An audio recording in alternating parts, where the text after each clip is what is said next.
Como digo, lo de los ucranianos en Martinovka, pues no hay mucho peligro, porque para empezar, solo vean dónde está Malaya, dónde está Martinovka. Martinovka está mucho más cerca de Shusha. No hay hasta el momento algún avance ruso potente por acá, ni por acá tampoco, así que los ucranianos podrían replegarse de manera bastante rápida, reagruparse acá en Shusha, reforzando incluso esta posición para intentar una retirada ordenada. Claro, también vemos el problema. Si Severlikovo cae, pues pueden girar así. ¿Y cómo se van a retirar? Pero digo,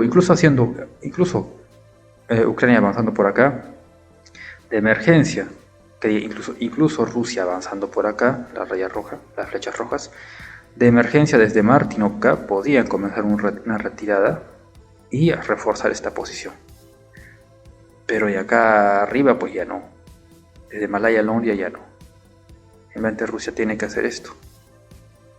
Tiene que cortarles el paso acá.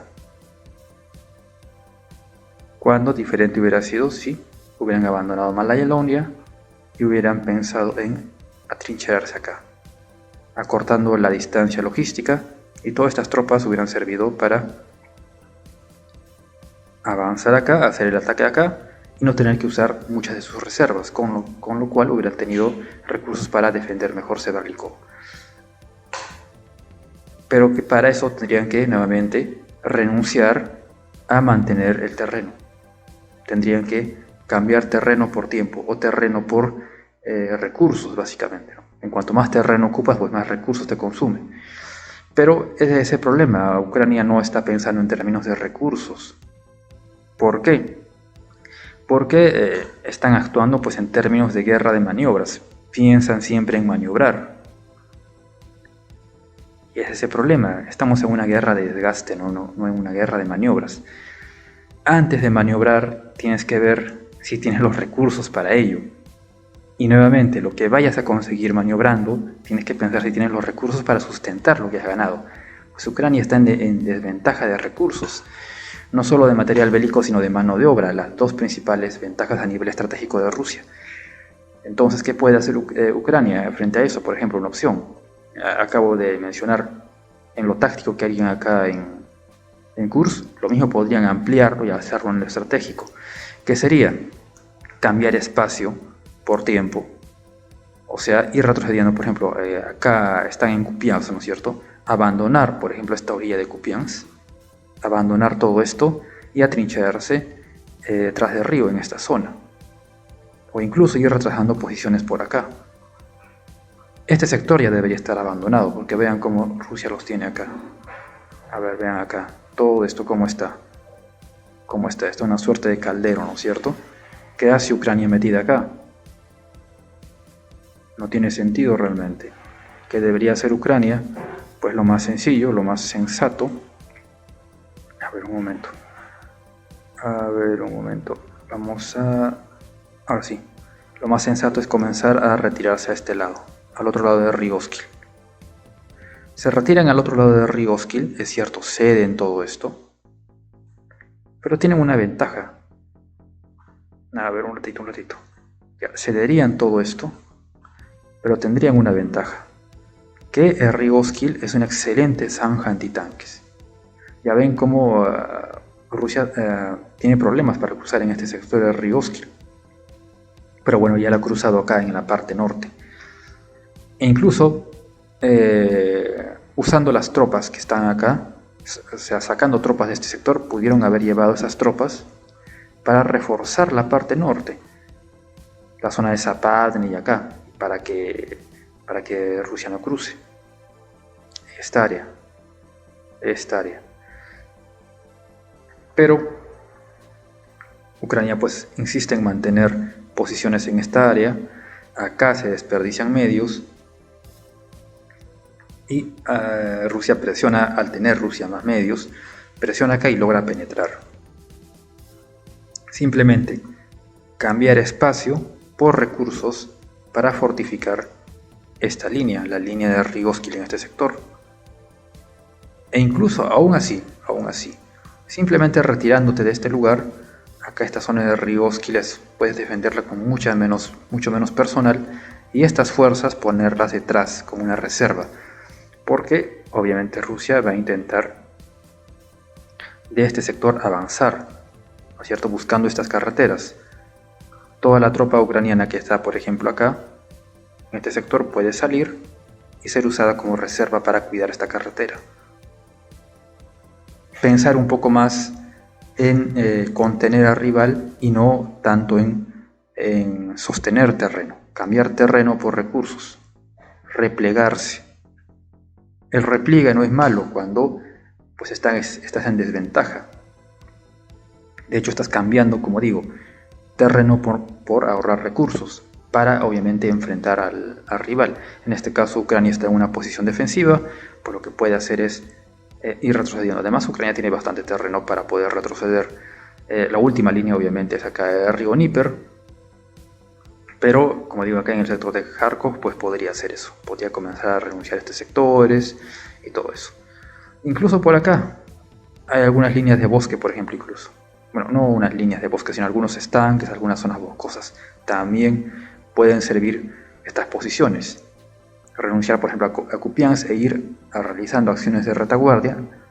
Acciones de retaguardia para ralentizar el avance ruso por acá. Y mientras tanto ir fortificando estas áreas de bosque detrás de Kharkov. Por cierto, además, tus líneas logísticas se acortan. A ver, la línea logística de las fuerzas ucranianas pues llegan a Kharkov, se consolidan en Kharkov y está más corto, puedes asistir a tu línea defensiva con mayor facilidad acá que acá. Y al mismo tiempo, si retrocedes aquí, es Rusia quien va a tener que estirar un poco más sus líneas logísticas. Otra vez cambiar terreno por recursos. Renuncias al terreno no solo para causarle más desgaste al rival, sino que también tú para estar más cerca de tus recursos. Pero nuevamente esto es pensar en términos de una guerra de desgaste donde lo fundamental son los recursos, ya sean materiales y también de tropa. En la guerra de maniobras no, en la guerra de maniobras lo que se piensa es en la velocidad y sobre todo la sorpresa. La velocidad es al momento de la explotación, de explotar la ruptura, pero es que no va a haber ruptura si no hay sorpresa. ¿Qué sorpresa va a haber a estas alturas en el campo de batalla? Y ese es el problema con las fuerzas ucranianas. Al no poder obtener una sorpresa, no solo pues ya por el tiempo que ha transcurrido en la guerra, sino también por las condiciones, por ejemplo los drones de reconocimiento hacen muy difícil la sorpresa, por lo tanto no puede haber ruptura de línea, y al no haber ruptura de línea no va a haber explotación. Ya saben, por ejemplo, no, dos brigadas, la primera brigada rompe la línea, la segunda brigada explota la línea, y ahí es donde se produce el factor velocidad. La primera brigada, que es la brigada de ruptura, pues tiene que contar con el factor sorpresa, y la segunda brigada, que es de explotación, tiene que contar con el factor velocidad. Pero vean que todo empieza por la sorpresa. Si no hay sorpresa no puedes hacer nada. Y cuando lo logras, como se logró acá en Kharkov, se consigue una victoria de nivel táctico, no estratégico, por la rápida respuesta que tuvieron las fuerzas rusas. Porque ya hay una retaguardia, nuevamente, que no está siendo sorprendida, sino que puede responder, porque estamos ya en un contexto de guerra, o sea, no fue la primera acción ucraniana esto. Lograron el factor sorpresa, sí, pero no lograron el factor velocidad al momento de explotación. Nuevamente, ¿por qué? Porque a la semana Rusia estableció un cerco operacional, porque ya detrás habían recursos para poder ser movilizados.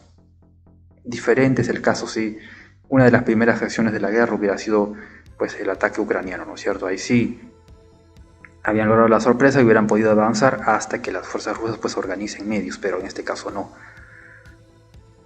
Y basta eso, basta simplemente que Rusia logró implementar este cerco operacional y la victoria ucraniana acá se quedó en victoria táctica nada más.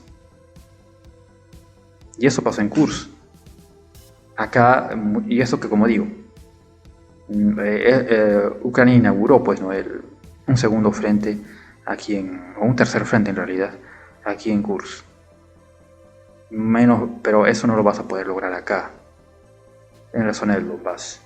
Por lo tanto, es importante para Ucrania, para compensar las desventajas a nivel estratégico que tiene Ucrania frente a Rusia, que es menor disponibilidad de material y menor disponibilidad de mano de obra, ir retrocediendo con acciones de retaguardia y retrocediendo a posiciones más favorables, acortando sus líneas logísticas para que dicha logística sea más eficiente, al mismo tiempo que las acciones de retaguardia implican que Rusia tenga que desgastarse más y además ralentiza su avance, es decir, gana tiempo también para al mismo tiempo Ucrania poder organizarse mejor.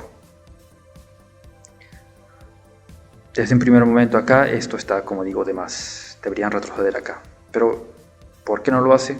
Porque Ucrania, y eso también está por el lado político, ¿no es cierto? Que Zelensky pues no quiere dar la imagen de que Ucrania retrocede, porque es el equivalente a perder dentro de la narrativa occidental, ¿no? Dentro de la narrativa OTAN, pues esa es perder, es retroceder. Además que desde el nivel político, es decir, Zelensky siempre habla de recuperar Crimea, recuperar los 4 Blas, lo cual es inviable a todas luces, pero sigue con ese discurso.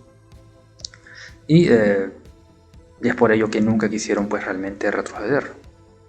No quieren cambiar terreno por tiempo, por recursos y mejores posiciones defensivas. Obviamente eso le está jugando a favor de Rusia, que hace lo que viene haciendo desde por lo menos mediados de 2023. Una iniciativa que busca el permanente desgaste, el permanente contacto de fuego con el consiguiente desgaste de las reservas ucranianas.